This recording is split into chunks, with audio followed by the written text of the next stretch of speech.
ცენტრალური საარჩევნო კომისიის 12 საათის მონაცემებით არჩევნების მეორე ტურში 258,789 ამომრჩეველმა მიიღო მონაწილეობა. ცესკოში ბრიფინგს მაკა ანდრონიკაშვილი ესწრებოდა და მონაცემებს ვრცლად გაგაცნობს.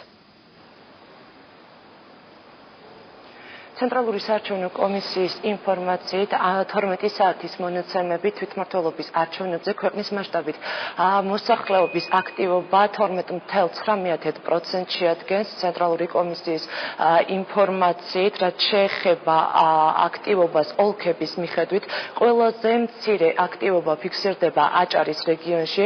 ცენტრალური საარჩევნო კომისიის ინფორმაციით ბათუმში რეგისტრირებული ამომრჩევლიდან არჩევნებში მონაწილეობა 12 საათის მონაცემებით მიიღო 10.7%, ქობულეთში 12%, ხოლო ხულოში 14.8%. ცენტრალური საარჩევნო კომისიაში დღეს კომენტარი გაკეთდა იმ ინციდენტებთან დაკავშირებითაც, რომელიც მოხდა არჩევნების პროცესის მიმდინარეობისას. ცენტრალური საარჩევნო კომისიის პრესპიკერმა ისაუბრა ხულოში 36 უბანზე განვითარებულ მოვლენებთან დაკავშირებით, როგორც თქვენთვის ცნობილია, ვრცელდება ინფორმაცია იმასთან დაკავშირებით, რომ 36 უბანზე საარჩევნო კომისიის თავმჯდომარის მხრიდან ადგილი ჰქონდა ბიულეტენების გაყალბების მცდელობას და ყუთში ჩაყრის მცდელობას. ცენტრალური საარჩევნო კომისიაში აცხადებენ, რომ აღნიშნულ ფაქტთან დაკავშირებით მიმდინარეობს მოკვლევა.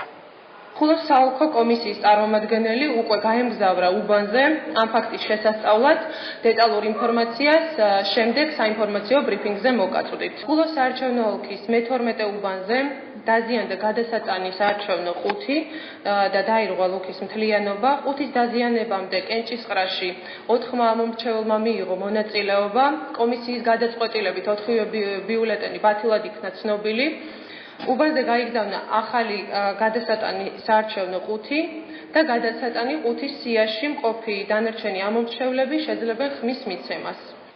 საარჩევნო უბნები დილის 8 საათზე ერთდროულად ყველა ოლქსა და რაიონში ერთდროულად გაიხსნა.